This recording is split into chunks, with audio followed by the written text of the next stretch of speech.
In this video, I'm going to show you everything you need to know to get started with the Asset Warp tool in Adobe Animate. I'm going to start the video by going over the basics of how to use the Asset Warp tool. Then I'll talk about what to expect when using it with shapes, brushes, text, basic symbols, basic PNGs, and even complex drawings, symbols, and PNGs. Then I'll end the video with two kind of sample projects where I'll go over kind of what I do step by step when using the Asset Warp tool. One of them will be an ice cream animation where the ice cream drips, and the second one will be of a squid that just kind of pushes and swims up in the water. All right, so the first thing you need to know is that the Asset Warp tool is something that you apply to assets, so things that you've drawn or created that you want to be flexible. So things that you want to maybe bend or twist or obviously warp like the tool title says. Therefore, in order to actually use the Asset Warp tool, we first need to create an asset. So I'm just going to go over to my brush tool, then down to properties here. I'm going to keep it as a bright color and then shrink this down a bit to create pretty much a squiggly line. Okay, so that'll give us enough to mess around with to learn the Asset Warp tool. Next, you're going to go over to the Asset Warp tool and click on the asset, and you'll see that now there's dots that are going to appear on it. But now if we go back and hover over our asset, now there's a plus that's added next to the pin. So that allows us to, wherever I click, it's going to add a pin to the asset. So I'm going to add one there, I'm going to add one here, I'm going to add one over here, and that's it for now. If we also look, you'll see this mesh is added to the asset. You can turn it off by going to Properties, Object, and down to Mesh right here. So you can just click this to turn it off if you don't like it, or keep it on like that. As far as handle mode goes, I'm going to come back to these two in just a second. So basically you want to add pins to any place that you want to move or to places that you don't want to move. So right now, this part of the line is actually moving around as I move this because it's not pinned, right? So if I wanted that to stay still, if I wanted control over this, then I would have to add another pin right there so that when I move this, that part stays still. But the other thing you might notice is as I'm moving this, this line over here is being adjusted by Animate. It's thinking like, as I move this down, oh, he probably wants this to move up a little bit. And that's because right now we're on open. So this, all these pins are on open. If I would change this pin, even just this one, to fixed, now I'm going to have more control over what happens over here as I move this. You notice now as I move this, this is fixed. Anything beyond it now is fixed. So it's not just going to move willy-nilly to adjust. I have control. So if I want to move this down, and I want this to move up now, I can click on this fixed one, go to the circle that's around it, the dotted circle, and I can just rotate it to tweak it where I want it. And you can, if you switch it back, so if I'm on this one and I now switch back to open, it's going to automatically go back to what Animate thinks is best. All right, so now let me just show you how you actually animate it. So I'm going to go to about 30 frames. I'm going to right click in here and add a frame to start. Then I'm going to right click and create a classic tween. Now I can apply any keyframes that I want to be able to warp it. So I'm going to go to about 15, right click and put my first keyframe there, and you're going to see that it's going to create this little arrow there. And you're going to see that all the pins will show up here again, which will allow me to move them to new spots at 15 frames. So I'm just going to move this up, and I'm going to move this one kind of over a bit, and then kind of move this one down. That's about it. So now if we watch this, it's going to warp from there to there. And then at 30 frames, I'm going to just add another one and, you know, just tweak this up and basically make kind of a flat-ish line. And there you go. There's my animation. Boom, and it goes out to a flat line. And just so you know, because this is essentially just a regular classic tween, if I click in between any of my keyframes here, I can apply any of the same tweening effects that I would in any other case. So I can go to my effects here and change my easing to, let's say, you know, ease out. You can also click on any keyframe and then go over to Object and change your color effects, for example. So I can change the tint to maybe a different color. So now it'll not only will it, you know, warp it, but it'll change from green to this kind of pink and then back to green on this one because I haven't changed this. So the last thing I'm going to talk to you about in terms of basics is all the ways that you can kind of break your animation when you're using the Asset Warp tool. So let's say in here that you're like, oh, I want to add another pin right here. If you've already animated it, right? So you've already put in the animation and you go to add another pin, you're going to break your animation. So if I go here now, it's just going to go from one frame here. You're going to see the color change, but then also it's going to jump to this one and then it's going to jump to that one. The reason why is because this one now has 1, 2, 3, 4, 5 pins and these ones have 4. It just doesn't work. And you can't go, well, okay, well, if that one has 5, I'm just going to add a 5th one here and then it'll recognize it. It doesn't. So just make sure you have all the pins that you need in first before you actually start to animate. The second way that you can break your warp animation is by changing your handle mode. So if I go to this one again and I go down to handle mode and I go, oh, I didn't like, so let's say I move this one. You're like, oh, I didn't like how that looked. I want more control over that. So you click on this one, you go, I'm going to change it from open to fixed. Boom, you change it, and now your animation is broken again. I can go in here and I can tweak it. You're like, okay, good. But now if you go to watch it back, it's going to have the same effect, that like stalled effect. It's going to be here, then it's going to glitch to that one, stall, and then glitch to this one. So don't change your handle modes either. Next, we're going to take a look at how the Asset Warp tool works with shapes, so round ones and pointy ones, with objects you've drawn with a brush that are slightly more complex than just a straight line, and with text. So let's take a look at the circle one first. And I'm not actually going to animate them. I'm just going to put the dots on, put the pins on, and then just move it around a little bit so you can see what is possible. Okay, so with a circle, the only real thing that you're doing with this is really deforming it. You're not really going to create anything accurate. And if you go too far, you can see that it doesn't even allow you go to like extend completely. You can only go so far. It has its limits. And just so you get a sense of how this might be applicable, I'm going to do a quick ice cream animation later on in the video. For the next one, for a star, so a pointy edge one, it's the exact same thing, but you can actually maneuver the star around a little bit and it still looks like a star, right? It looks like the same thing. So a little bit more control when it has kind of limbs like this, which is the exact same thing for the brush here. You can like dance around, whatever. So you have a lot of control when there's defined kind of paths. For text, it's a little bit different. So if we click on text and we try and pin it, so you can see it won't allow us to. So I'll even zoom in there. It has the little arrow and it's crossed out. I can't pin it at all. So what you need to do is right click on your text and break it apart. So that's gonna put it into each individual letter, and that's assuming you have a word that's written out. And then you have to right click and break it apart again. And now you can see the dots are on there. But if it's one word, like this is the text word, and if I click on one letter, it's gonna apply that mesh to every single letter that was in that word because it's all on the same layer here.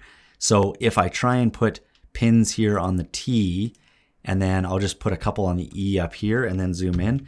If now I try and maneuver the T up here, it's going to be still connected to the E down here. You can see that if I move this, it's going to tweak the E because they're connected. If you want each letter to be its own thing, then make each letter on its own layer so you can warp each one individually. As far as symbols go, you can treat them the same way as you do text. So you're going to have to break them apart first. So just right click and go down to break apart. You'll see the dots. Now when you go use the Asset Warp tool and click to pin, it'll put on the mesh and you can just go from there. As far as PNGs go, if we click on that keyframe, you can see that it looks like it's the same as a symbol. You got the blue box that's around it. But if you right click and try and break it apart, you'll get this weird meshy looking thing that is just a disaster. So don't break a PNG apart. All you have to do is click on it and it'll convert it to the mesh right away. But you'll get this message as well that just keeps popping up. And as long as the PNG is like one color, like a simple thing like this, you'll have no problem, warping it and messing with it just like you would anything else. Now, if you're dealing with more complex drawings, symbols, and PNGs, then the same rules don't necessarily apply. So let's take a look at these one by one. The first one here is just an image that I drew where each kind of thing that I drew, the eyes, the flippers, the tail, the whatever, is all on one layer. The next thing here, this is the symbol that I made from this drawing. And then the last one here, the third one, is the original PNG that I brought in to draw this thing right here. So let's see how the Asset Warp tool works with each of these. If I click on this first one here, I can, no problem, go to the Asset Warp tool, and anything that I've drawn, you can see the little dots on it. I can click on it and the mesh will come up, no problem. But as I click more and more here, you can see that something might come up here. See, look, sometimes you run into this thing where it looks like it disappears, that not everything is part of the mesh. Then you put another dot and everything comes back. Okay, so if we go back and look at this one, push play, everything works just fine. Oh, except right at the very end there. Do you see this? So as it's going and then right near the end here, boom, it disappears. There's a little glitch. So be careful if you're using that one. It might work. Oh, there's already a glitch there too. So you're going to run into a lot of problems when you have multiple colors and stuff on the same layer trying to put Asset Warp on it. What about symbols? Let's see what happens for a symbol. So I click on it. Remember, for a symbol, I have to right click and break it apart. There's the dots. I can put in my, my pins and the mesh comes up. And oh, look at the same thing happened at the exact same spot. As soon as I put that pin on and then I put the last one in, this time it didn't even come back. But if I convert this to a classic tween, put my keyframe at the end here, and then just tweak a couple of these, look, it still hasn't even come back here. So if I tweak this one, it looks like the foot there, like the flipper is missing, but when I release, it's gonna jump back and now all of a sudden the background is back. So it might just jump around, you might lose the back every once in a while, or it might not line up.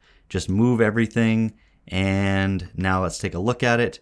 And oh, look, you can already see that a piece kind of misses from the very, very start. So same thing happened. More glitching, same as this one. Okay, and then let's quickly take a look at what happens with a PNG. So I'm on the keyframe, I can just click on a PNG and it'll create, oh, that looks terrible already. I'm gonna add a couple more pins in here, and PNG is really causing my computer to lag, so just be aware of that as well. It's gonna put a lot more stress on your computer. So I moved a couple of those pins, and then let's go back and take a look. So right off the start, we can see that it doesn't, oh, it looks fine off the start for PNG. We watch it, and the whole thing actually played fine for a PNG. So it caused a lot of stress on the computer, but it actually didn't cause any of the glitching that these other two did. So what if you have multiple assets that are on different layers and you still want to combine them into one in order to apply the Asset Warp tool to, so you can morph it all together? Well, the first thing that I would suggest is to go over to your Asset Warp tool and then click on any one of the keyframes here and then go Control A. And then everything that is that's dotted has the ability to be combined. Now, right now, text says it doesn't have the ability, but if I click away and then click back on text and then break it apart, same thing would be for a symbol. If you break it apart, then go back to the Asset Warp tool, click on the keyframe and go Control A again, now you can see that text is dotted, so it is combinable with the other kind of things that have dots on it. So in this case, this shape that I drew behind in yellow. Now, PNG is different. You can't, no matter what you do, you can't combine a PNG with the other things, because I can't, even if I break it apart here, so I break it apart, it becomes that weird symbol again, and you can't combine it. So in this case, I would have to draw my own bat symbol, obviously not as good as the other one. And then now if I click on it and then go Control A, everything will be selectable. And now if I click anywhere to put a pin, it'll combine them all, preparing warp shape, and put them all into one mesh so that I can warp them all together if I want. And you'll see that this top layer, whatever that layer is, that's the one. So if I hide everything else, it's actually all just now on that layer together. On a side note, once I animated this one, it actually didn't have any of the same glitches that I experienced with these ones that I drew all on the same layer originally.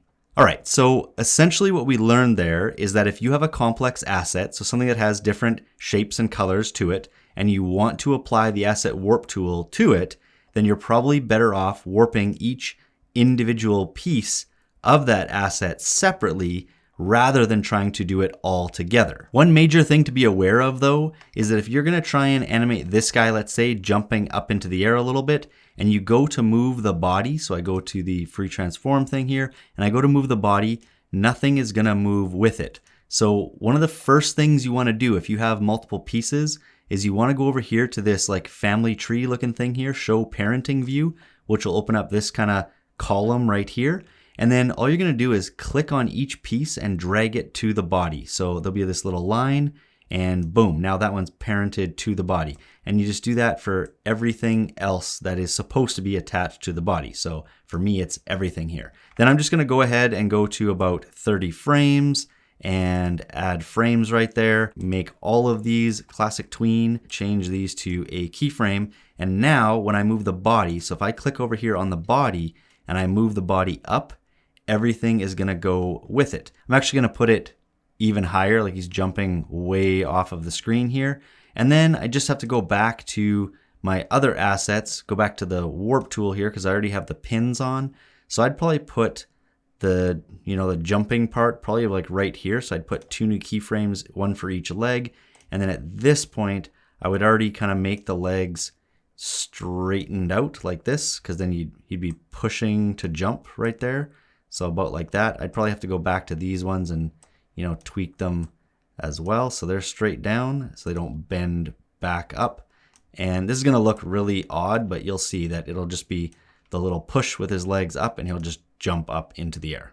All right, so for the last little bit of this tutorial, I'm just gonna walk you through 2 simple little projects that I made. One is an ice cream cone thing where the ice cream drips, and another one is the squid one where the squid kind of swims up into the air a little bit. Okay, so a couple simple projects that I'll show you how I did them using the Asset Warp tool.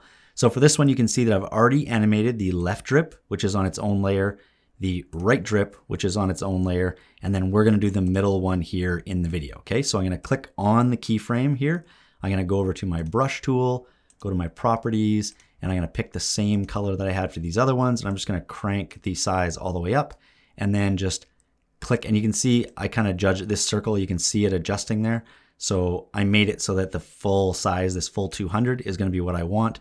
So I'm gonna click in the middle, just down a bit right there. So there's the, fills out the rest of my cone. And then just to make it a little bit easier, I'm just gonna hide the left drip and the right drip so we can focus just on this middle one. I'm gonna go over to the Asset Warp tool and I'm gonna pin to the left here, pin to the right, pin maybe up in the middle here, and then 2 here, and then 1 at the bottom. Okay, so I'm gonna put a lot of dots in because I wanna make sure that this whole area stays kind of structurally sound, and the only thing that's dripping is kind of the middle part right here. Okay, then I'm gonna click in the middle here, right click, go create classic tween, go to the end and make a keyframe. So this is just gonna be a straight drip down. And so on this keyframe, the only one I'm gonna move is this one for now, and I'm gonna drip this one a lot further than the outside 2. Okay, and that just doesn't look good. The reason why I put these 2 in the middle is so I can kind of bring it in like this and kind of bring it in like that so that the drip is, more just straight down the middle. I'm gonna have to bring that back just a touch right there. And then now when I go to look at it, drips in, that does not look good. Okay, so I'm gonna go back to it, maybe bring this one down a bit, bring this one down a bit, and I want this to drip even more. Okay, so those ones were kind of too high up. It didn't allow for enough of a drip. Okay, so that looks a lot better. Okay, so there's the drip that I wanted. And you can see as it drips down, it's gonna narrow in a bit. But once we put these other 2 in, you won't notice that as much. Okay, so if I play it, they're all just kind of dripping down. Okay, the next one is this squid one. Now, the squid one is a lot more complicated. So you can see I have each of these layers parented to the squid. My bubbles are all in their own thing over here. And if we actually double click on squid, you can see it's got its own project where each kind of eye, mouth and everything is parented to the body as well over here. So it's a slightly complex project that each piece is on its own layer. But if we look back at this one, it looks like the squid is just one thing, but it's not. Okay, so what we're gonna do though is we're gonna deal with just one of these arms. So this left one here, I'm just gonna add a new layer above it, and I'm gonna go to the first keyframe, and I'm just gonna draw out that leg. Okay, so I'm gonna go back to my properties, change my fill to that color this time, and then I'm just gonna adjust the size here so it's kinda the same size as the tip of the arm over here. Now, I'm just going to draw it straight. I'm not gonna draw it curved like this to start. I think it's better if you draw it straight and then use the Asset Warp tool to curve it afterwards. So I'm gonna start way out here, just kind of draw it into the body there, make it a little bit thicker at the body and taper it out at the end. Whoa, that's way too thick. Then I'm gonna go over to my Asset Warp tool and put one at the end, one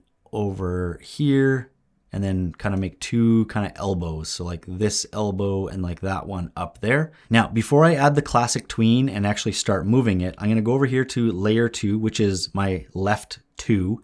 And I'm just gonna click within my parenting here, and I'm gonna click and drag and parent it to the squid as well. So now it's kind of the same as the left arm here. And then I'm just gonna hide the left arm. So now it's gone. So this is now my left arm.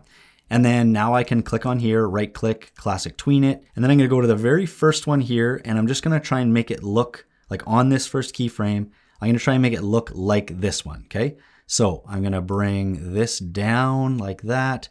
Then this one goes up a bit, and this kind of curves like that. It's a little bit bigger than the other one. I would take more time to make sure that it's not larger than the other arm, but we're trying to go fast here. Okay, then I'm gonna, oh, it's not bad. And then I'm gonna go over here and match it up with the right one. Another keyframe is right there. And I'm just gonna match it up here. So now it's the arm's going up a little bit. This definitely came up, and this was up just a bit right there. Okay, so it's getting ready. The squid's moving its arms up, getting ready to push down to swim up. Okay, so then this next keyframe is where the push down starts to happen. So I'm gonna bring this down, this down. I'm not gonna bring this one completely down because it's fighting against the water. It's gonna be a little more resistance right there. So I'm gonna have it curved up, curved up just a little bit on that side. So now when we watch, it brings its arm up and then starts to push down. And then this one way over here, this keyframe is the end of the push. So now I have to bring this down, and this down, and it kind of matches with this side. It kind of curves, so it's pushing the water down here so it can go up. And then the very final one is starting to bring the arms back up again. So another keyframe here, and just starting a little bit to bring these keyframes, to bring his arm, his tentacle or whatever, back up to push again. Now when we watch it, it just brings it up, pushes, and slides up. And you can see that I already did my asset warping to this and this as well, so that they kind of bend as the water pushes. They kind of bend away to show a little bit more momentum. And that's it. That's all I got for the Asset Warp tool in Adobe Animate. If you got something out of this video, make sure to drop a like. And if you're new to the channel, please consider subscribing, and I'll catch you next time.